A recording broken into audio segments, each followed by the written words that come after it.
आपके अंदर का सारा टेंशन, चिंता और डर गौतम बुद्ध की इस कहानी को सुनने के बाद यूं खत्म हो जाएगा।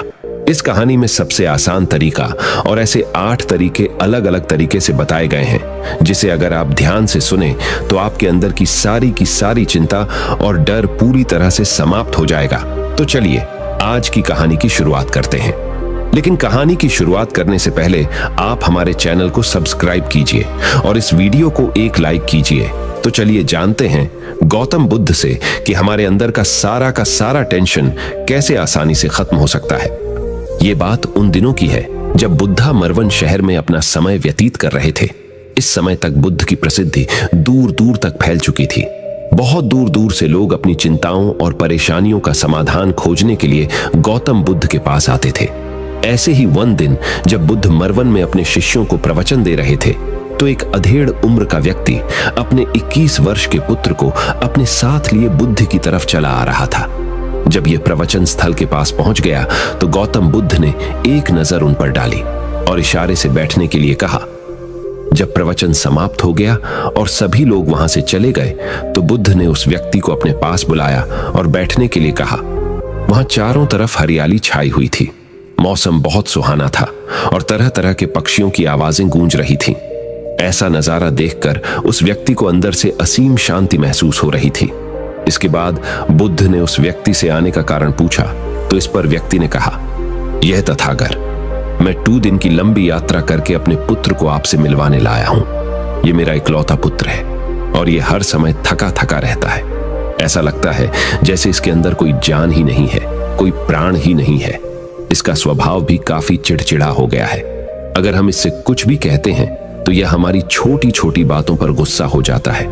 इसके देखने की क्षमता भी उम्र से पहले ही कमजोर हो गई है और इसके बाल भी सफेद पड़ने लगे हैं। इतनी कम उम्र में इतनी बड़ी उम्र का लगना, मुझे तो कुछ समझ नहीं आ रहा कि इसके साथ हो क्या रहा है तथागत। मैं अपने पुत्र के स्वास्थ्य को लेकर बहुत चिंतित हूं। जब मैं अपने पुत्र को डॉक्टर जी के पास लेकर गया तो उन्होंने कुछ औषधि दी और कहा, अपने पुत्र को तनाव कम लेने के लिए कहो। वो अपने दिमाग में बहुत अधिक तनाव लेता है, इसीलिए उसकी ऐसी हालत हो गई है। लेकिन मुझे उनके बहुत समझाने के बाद भी तनाव का मतलब समझ नहीं आया। मुझे नहीं पता कि तनाव होता क्या है, यह किन कारणों से आता है और उसे कैसे अपने पुत्र के दिमाग से निकालूं। लेकिन मुझे सबसे पहले तो यह समझना है कि तनाव होता क्या है। इसीलिए तथागत मैं आपके पास आया हूं। कृपया आप मेरी समस्या का समाधान कीजिए। यह सुन बुद्ध उसके पुत्र को बड़े ध्यान से देखते हैं, उसके चेहरे को देखते हैं, उसकी आंखों को देखते हैं और फिर उसके हाथों की नस को भी देखते हैं। यह सारी विधि करने के पश्चात बुद्ध उस व्यक्ति से कहते हैं, तनाव लेना तो कोई नहीं चाहता, लेकिन फिर भी यह तनाव लोगों के दिमाग को दीमक की तरह पकड़ लेता है और व्यक्ति जान भी नहीं पाता कि वह तनाव में जी रहा है। लेकिन अगर व्यक्ति तनाव के कारणों को अच्छे से समझ लेता है और तनाव के बारे में कोई ऐसा पैमाना बना लेता है जिससे वह जान सके कि वह कितने तनाव में है, तो वह इस समस्या का समाधान भी खोज सकता है। सबसे पहले तो तुम ये समझो कि तनाव होता क्या है। जब भी कोई व्यक्ति कोई काम कर रहा होता है लेकिन उसका मन कहीं दूर भटक रहा होता है, कल्पनाओं में होता है, तो उसके शरीर और मन के बीच एक दूरी पैदा हो जाती है। यह दूरी जितनी अधिक होगी, व्यक्ति उतनी ही ज्यादा बेहोशी की अवस्था में होता है और शरीर व मन के बीच की इसी दूरी, इसी खिंचाव को तनाव कहा जाता है। आखिर कोई पसंदीदा खेल खेलने के बाद व्यक्ति चुस्ती और प्रसन्नता से क्यों भर जाता है, जबकि उसने तो अपने शरीर को थकाया है। लेकिन समझने वाली बात यह है कि खेलते समय मन और शरीर एक साथ पूरी तरह से उस खेल में केंद्रित होता है, जिससे शरीर और मन के बीच दूरी पैदा नहीं होती और कोई तनाव भी पैदा नहीं होता। और अगर दिमाग में कोई तनाव था भी तो वो भी दूर हो जाता है। लेकिन इसके विपरीत जब हम कोई ऐसा काम करते हैं जो हमें पसंद नहीं है, तो हमारा शरीर तो उस काम को कर रहा होता है, लेकिन हमारा मन कहीं दूर कल्पनाओं में भटक रहा होता है, जिससे शरीर और मन के बीच एक दूरी पैदा हो जाती है और इसके कारण तनाव का जन्म होता है। इसीलिए व्यक्ति को एक समय पर सिर्फ एक ही काम करना चाहिए और अपने तन और मन की सारी शक्ति उसी एक काम पर लगा देनी चाहिए, जिससे व्यक्ति के अंदर तनाव पैदा ही ना हो सकता। इसके बाद बुद्ध ने कहा, तनाव पैदा होने के मुख्य 8 कारण होते हैं और जिसने इन कारणों को समझ लिया वो जीवन भर तनाव मुक्त रह सकता है। मुख्य कारणों में सबसे पहला कारण है अति महत्वाकांक्षी होना। महत्वाकांक्षी होना अच्छी बात है, लेकिन क्या कभी आपने इस बात पर ध्यान दिया है कि इंसान के लक्ष्य कभी पूरी ही नहीं होते। उसका एक लक्ष्य पूरा हुआ नहीं कि वह दूसरे की तरफ भागने लगता है, दूसरा पूरा हुआ नहीं तो तीसरे की तरफ, और इस तरीके से वो अपने लक्ष्यों को पाने के लिए जिंदगी भर गोल गोल घूमता रहता है। इसीलिए जो व्यक्ति अति महत्वाकांक्षी होता है, जिसने बड़े बड़े लक्ष्य बनाए होते हैं, वह वर्तमान में कभी रह नहीं पाता। उसका मन सदैव भविष्य की योजनाएं बनाने में ही व्यस्त रहता है। उसका शरीर तो वर्तमान में रहता है, लेकिन मन भविष्य में ही रहता है, जिससे मन और शरीर के बीच दूरी पैदा हो जाती है और वह तनाव भरी जिंदगी जीने लगता है। बुद्ध के मुंह से यह बात सुन उस लड़के ने कहा, बुद्ध, तो फिर इसका मतलब है कि हमें लक्ष्य नहीं बनानी चाहिए, क्योंकि लक्ष्य बनाना भी तो महत्वाकांक्षा ही है। इस पर बुद्ध ने कहा, जीवन में लक्ष्य बनाना कोई गलत बात नहीं है, लेकिन समस्या तब उत्पन्न होती है जब वो अपना पूरा ध्यान उस लक्ष्य से मिलने वाले परिणाम पर ही लगा देते हैं और उसके परिणाम की चिंता करते रहते हैं। व्यक्ति को वर्तमान में जीना आना चाहिए। आप लक्ष्य बनाइए और उस लक्ष्य की प्राप्ति के लिए कड़ी मेहनत करिए, लेकिन साथ ही साथ आपको इस बात का भी ज्ञान होना चाहिए कि आप अभी वर्तमान में जी रहे हैं और वर्तमान ही सत्य है। बुद्ध ने आगे कहा, तनाव का दूसरा सबसे बड़ा कारण है ईर्ष्या। जब व्यक्ति ईर्ष्या और जलन से भर जाता है तो उसका मन अंदर से सड़ने लगता है। ईर्ष्या एक आंतरिक घाव है। आंतरिक घाव यानी मन का घाव व्यक्ति के शरीर का घाव तो भर सकता है, लेकिन मन का घाव कभी नहीं भर सकता। इसीलिए व्यक्ति को दूसरे की खुशी और तरक्की से कभी ईर्ष्या नहीं करनी चाहिए, क्योंकि ये भी एक तनाव का कारण है।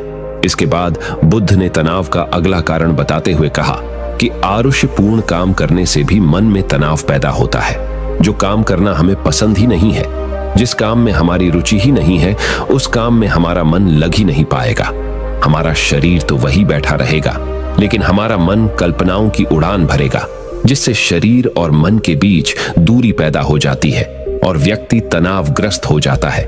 इसीलिए इंसान को हमेशा अपनी रुचि के अनुसार ही कार्य करनी चाहिए। अगर व्यक्ति ने यह पता कर लिया कि उसे कौन सा काम करना पसंद है और वो उसी काम को अपने जीवन का लक्ष्य बना लेता है, तो फिर वो काम उसके लिए काम नहीं बल्कि खेल बन जाता है। फिर भगवान गौतम बुद्ध ने कहा, तनाव का चौथा कारण होता है किसी दूसरे से आशा रखना। बुद्ध ने उस व्यक्ति की ओर इशारा करते हुए कहा, एक पिता होने के नाते तुम्हारी अपने पुत्र से बहुत सी अपेक्षाएं होंगी कि तुम्हारा पुत्र एक बहुत ही कामयाब इंसान बने, तुम्हारा नाम रोशन करे, जैसा तुम चाहते हो उस तरह का जीवन जिए, तुम्हारी हर बात माने। लेकिन क्या आज तक कभी किसी की सारी अपेक्षाएं पूरी हुई है? जब भी कोई व्यक्ति किसी दूसरे से कोई अपेक्षा रखने लगता है तो वो अनजाने में अपने लिए तनाव पैदा करने लगता है। जरा सोचो कि अगर तुम्हारा बेटा तुम्हारे अनुसार काम नहीं कर रहा और वो नहीं बन पा रहा जो तुम उसे बनाना चाहते हो, तो निश्चित रूप से तुम्हारे दिमाग को तनाव पकड़ लेगा। तुम तनाव से भरा जीवन जीना शुरू कर दोगे और इस तनाव के बस में आकर तुम ऐसा व्यवहार करोगे, ऐसी बातें करोगे कि तुम्हारा अपने पुत्र के साथ संबंध और भी खराब होता चला जाएगा। इसीलिए व्यक्ति को जितना हो सके उतनी कम अपेक्षाएं दूसरों से रखनी चाहिए, और अगर पूरी तरह से तनाव मुक्त रहना है तो दूसरों से अपेक्षा रखना ही बंद कर दो। इसके बाद गौतम बुद्ध ने कहा कि शारीरिक कष्ट भी इंसान के तनाव का एक कारण होता है। जब व्यक्ति किसी शारीरिक पीड़ा से गुजर रहा होता है तो उसका पूरा ध्यान बस अपने उस शारीरिक दर्द पर होता है और वो पूरे दिन बस उसी के बारे में सोचता रहता है, जिससे उसका मन दुख के विचारों से भर जाता है और ऐसी स्थिति में व्यक्ति तनावग्रस्त रहने लगता है। यह सुन उस व्यक्ति ने कहा कि हे बुद्ध, शारीरिक दुख तो किसी भी व्यक्ति को हो सकता है, तो फिर क्या हुआ? व्यक्ति जीवन भर तनाव में ही जिएगा। इसका जवाब देते हुए बुद्ध ने कहा कि इंसान को यह बात समझनी चाहिए कि हमारा जीवन दुखों का आधार है। जैसे जैसे हमारा जीवन आगे बढ़ता है, इसमें दुख आते हैं, बीमारियां आती है और फिर अंत में मृत्यु भी आती है। तो बीमारियां इंसान के जीवन का अभिन्न अंग है, कोई इनसे बच नहीं सकता। बस किसी किसी के जीवन में ये समय से पहले आ जाता है तो किसी के बाद में, लेकिन बीमारियां पड़ती सबको है। जब इंसान का मन इस बात को अच्छे से समझ लेगा तो फिर वह अपनी बीमारी के बारे में सोच सोचकर ज्यादा तनाव नहीं लेगा, क्योंकि यह हमारे जीवन का अभिन्न हिस्सा है और इसके लिए व्यक्ति को शारीरिक रूप से भी अभ्यास करते रहना चाहिए। अपने जीवन में व्यायाम और स्वस्थ जीवन शैली को भी जगह देनी चाहिए ताकि उसका शरीर लंबे समय तक निरोगी रहकर सही से काम कर सके। तनाव का अगला कारण होता है अपनी योजनाओं को समझने के लिए समय न देना। कुछ लोगों के दिमाग में कोई विचार आया नहीं है कि वो बिना सोचे समझे उस पर काम करना शुरू कर देते हैं और जब उस काम में उन्हें असफलता मिलती है तो वह तनाव से भर जाते हैं क्योंकि उन्होंने उस काम को शुरू करने से पहले उसके बारे में पूरी जानकारी इकट्ठा नहीं की थी। इंसान को कोई भी काम शुरू करने से पहले उसके अच्छे और बुरे परिणामों के बारे में ठीक से सोच विचार कर लेना चाहिए। इंसान को इस बारे में भी सोच लेना चाहिए कि अगर ये योजना सफल नहीं हुई तो फिर इसके बाद मैं क्या करूंगा। इसलिए व्यक्ति को अपनी योजनाओं को ठीक से समझने के लिए पूरा समय देना चाहिए ताकि बाद में उस योजना की वजह से तनाव पैदा ना हो। तनाव का 7वां सबसे बड़ा कारण होता है टाल मटोल करना, आज के काम को कल पर टालना। आप लोगों ने ये कहावत तो सुनी होगी कि आलस इंसान के शरीर का सबसे बड़ा शत्रु है। इंसान आलस्य की वजह से आज के काम को कल के लिए टाल देता है और फिर काम को टालना उसकी आदत बन जाती है।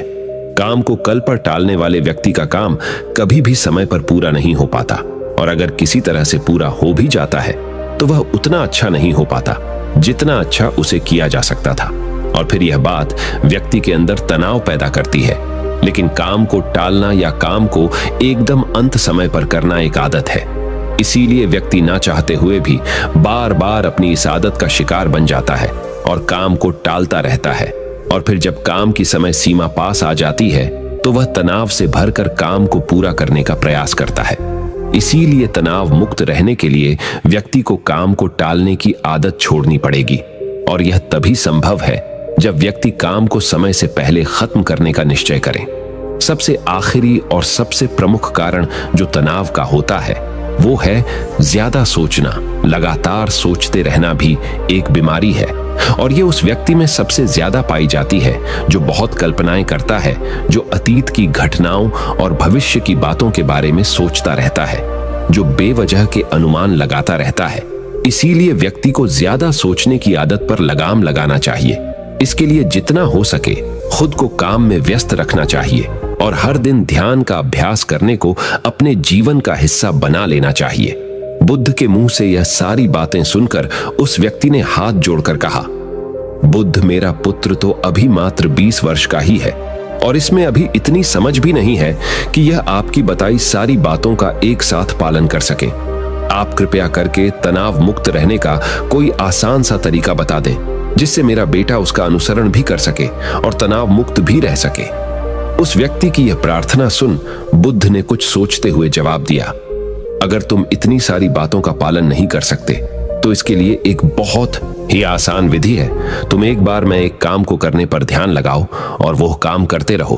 उस समय पर सिर्फ उसी काम को करो, सिर्फ उस पर ही अपना पूरा ध्यान लगाओ और अगर तुम्हारा मन इधर उधर भटक जाता है तो जैसे ही तुम्हें याद आए उसे वापस फिर उसी काम में लगा दो। ये सबसे आसान और अच्छा तरीका है तनाव मुक्त रहने का। जब तुम भोजन करो तो उस समय सिर्फ भोजन ही करो, उसके पूरे स्वाद का आनंद लो, उससे अनुभव करो। जब चलो तो अपना पूरा ध्यान सिर्फ चलने पर ही लगा दो। इससे तुम्हारा मन और तुम्हारा शरीर दोनों एक जगह पर केंद्रित रहेंगे। दोनों के बीच दूरी पैदा नहीं होगी जो कि तनाव का मुख्य कारण होती है। दोस्तों, आज की युवा पीढ़ी एक ही समय पर दो तीन काम करने के आदी हो चुकी है, जैसे फोन पर बात करते हुए गाड़ी चलाना, खाना खाते हुए टीवी देखना, ये फोन चलाना और फिर इनकी शिकायत रहती है कि मैं तनाव में जी रहा हूं, मेरा मन अशांत रहता है, मैं चिड़चिड़ा सा हो गया हूं। जब कोई व्यक्ति एक ही समय पर तीन काम करेगा तो तनाव पैदा होना तो स्वाभाविक है, क्योंकि दिमाग तो एक समय पर पूरा ध्यान लगाकर सिर्फ एक ही काम कर सकता है। पूर्ण रूप से एक ही समय पर 2 कामों पर ध्यान कभी नहीं लग सकता। इसीलिए जहां तक संभव हो सके एक समय पर सिर्फ एक ही काम करने का प्रयास करें, वो भी पूरे ध्यान के साथ। दोस्तों, आशा करता हूं कि आपको इस कहानी से काफी कुछ सीखने को मिला होगा और यह कहानी आपको पसंद आई हो तो हमारे चैनल को सब्सक्राइब कीजिए और इस वीडियो को एक लाइक कीजिए और इस कहानी को जितना हो सके उतना अपने दोस्तों और परिवारों के साथ शेयर करें ताकि उनका भी तनाव कम होने में मदद हो। आपका इस कहानी को पूरा देखने के लिए दिल से बहुत बहुत धन्यवाद। नमो बुद्धाय।